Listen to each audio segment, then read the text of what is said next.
Hello, it's Coach Kim Jones here with another Lunch and Learn presentation. This is the second series, which is about self care. The first series, those videos will be about decreasing your toxic load. These will be about self care. And within that umbrella of self care is going to be stress relief type of practices. So, when it comes to stress, there's an important question that we need to ask. And I'm just going to make sure my watch is on here so I stick to my time. We need to think about what happens physiologically when we are stressed. And I think it's obvious if we're going through some emotional or like psychological type of stress. We have a work conflict, there's a little bit of anxiety about maybe a deadline or something or a difficult conversation. We have to understand that that type of stress creates the same type of response as some sort of a threat. So I've got this Tom and Jerry picture here. So we have to understand that whether we're hiking and we come across a rattlesnake or a mountain lion, which is a legitimate form of stress, of from more of an acute situation versus a chronically stressed type of situation that regardless of which one we're in, our body's going to have the same type of response. One is very valuable and beneficial. So if our life is being threatened and we're being chased by something or we need to escape from something, that stress response is very helpful. If we're chronically stressed, that's not beneficial for our bodies. Okay, so let's talk about what's happening. During a stress response, cortisol is going to be released. That's our stress hormone. It gets a bad rap, but cortisol is not the bad guy. It's like anything else. It's just if cortisol levels can't return to normal, it becomes a problem. But it's also our fat storing hormone. Now, it's a valuable hormone because it's released during that fight or flight stress response. Okay. If we're being chased by something or there's an imminent type of physical type of danger, it's super valuable because it's going to flood our body full of glucose. That way our muscles have an immediate source of fuel and energy to fight something off or escape from something. It also inhibits insulin production because we don't want to be storing blood sugar when there's a threat. We want to be able to have glucose be readily available as immediate fuel. And then also it's going to narrow the arteries, and then epinephrine gets released, and that increases the heart rate so that blood is pumping harder and faster for in that fight or flight situation when there's a threat. All that's valuable because it's going to help us defend ourselves. And then once the situation's resolved, normal hormone levels come back to normal. Now, that fight or flight response means we are in a very sympathetic type of state where our sympathetic nervous system is being activated. Now, cortisol is also valuable because it's going to reduce inflammation. Inflammation gets a bad rap too, but just like anything else, it's about balance. It's about just having the right amount when it's necessary. So it's a very important part of our body's way of protecting itself. So we need to be able to go through inflammation during specific times, as you'll see below, especially when we're being introduced to harmful types of pathogens, irritants, or damaged cells. But if we're chronically inflamed, then it becomes a problem. And since cortisol reduces inflammation, we have to understand that that effort of our body to constantly try to reduce inflammation means that cortisol is going to continue to be sky high. The cortisol levels, that release of that hormone isn't going to decline if we're chronically inflamed. Now let's talk about what types of conditions or situations would get us into a situation where we are chronically inflamed. So a Western standard American diet. So all of these different things I'm going to talk about can contribute to chronic inflammation. So standard American diet, Western diet, talking about sugary types of foods, processed foods, white flour, wheat, gluten, your muffins, your donuts, your processed type of food, that's going to create some inflammation. An autoimmune disease, so lupus, Hashimoto's, Graves' disease, rheumatoid arthritis, that can create some inflammation. Environmental toxins like BPA or pesticides, so BPA from cans or plastics, pesticides in the food that we're eating if it's not organic, intestinal dysbiosis, so that imbalance between the good and the bad bacteria, and also specific types of gut infections. So these are all different types of things that can contribute to us being chronically inflamed. If we're chronically inflamed, we're going to have to release more cortisol to try to reduce that inflammation in our body.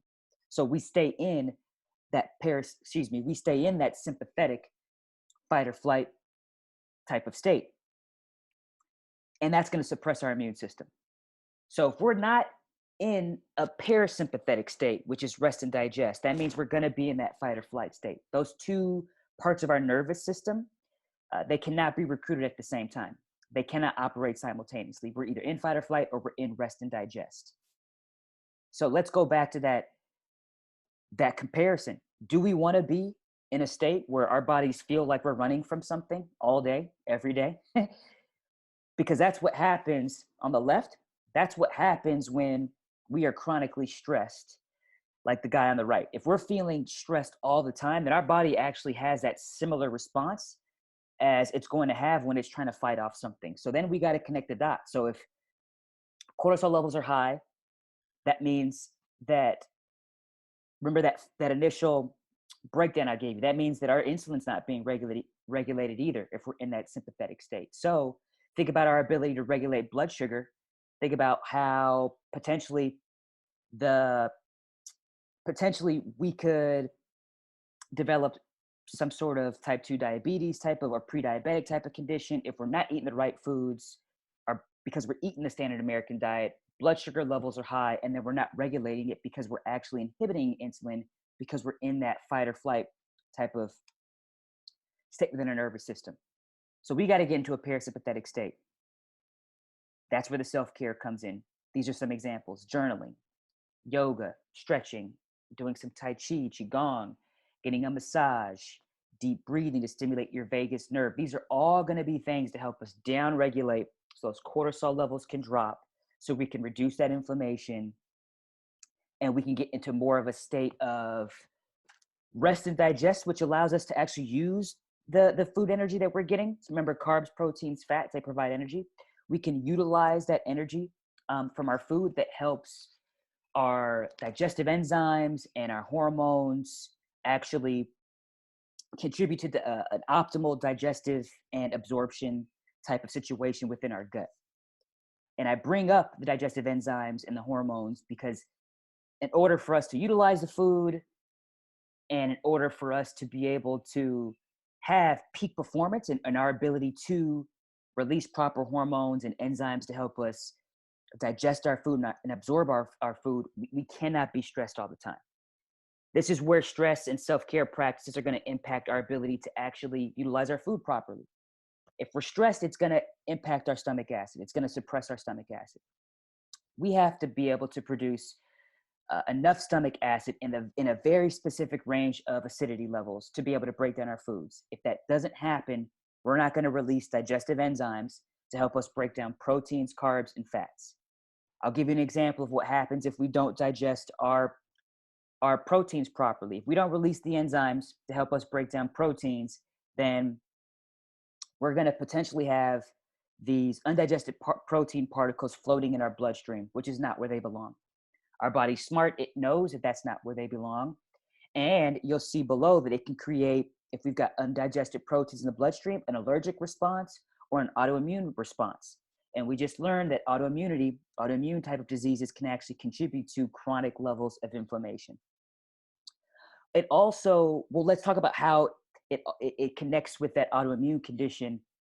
Our body's defense system is going to be on high alert because it doesn't recognize these undigested protein particles. It looks at them as invaders, and that's what actually contributes to that autoimmune type of response. Symptoms are going to be like gas, bloating, heartburn, and other types of digestive issues. What could also happen is that if we're not releasing enough stomach acid, it's not at the right acidic level, is we're not digesting our carbohydrates. And if that happens, then we've got carbs aren't being broken down, and potentially we've got growth of bacteria in our small intestine. So if you've heard of SIBO, that's what small intestinal bacterial overgrowth is. And symptoms of SIBO are going to be gas and acid reflux. So to sum it all up, self-care, the meditation, the deep breathing, the journaling, relaxing, not burning the candles at both ends, that's important for a number of reasons. It's going to help with hormone balance. So we'll have our insulin be regulated. We'll be able to decrease our cortisol. And it's going to help with our digestion. If we can down regulate and we can get into that parasympathetic rest and digest type of state, that means that we'll be able to have stomach acid at the right acidity levels. We'll be able to release enough digestive enzymes to break down our food so that we can digest it properly, extract those nutrients, absorb those nutrients, and then transport them into our cells so that we can, especially during this time when we're on this shutdown, as well as during any time, we want to have a very strong and robust immune system. So as we are spending more time at home, some people are out of work, that can create stress. Being in these uncertain times can create a little bit of stress. We have to understand that, yes, making sure we wash our hands and cover our coughs are important. But on a deeper level, I wanted to share this presentation because this is what we can do. This is one action step that we can take to actually help us boost our immune system during this time, so that if we are exposed to viruses, different type of pathogens, that our immune system is strong enough to fight them off. So hopefully this has been helpful. This was series 2, self-care in the lunch and learn sessions. Looking forward to bringing you more presentations. Thank you guys for checking out my videos.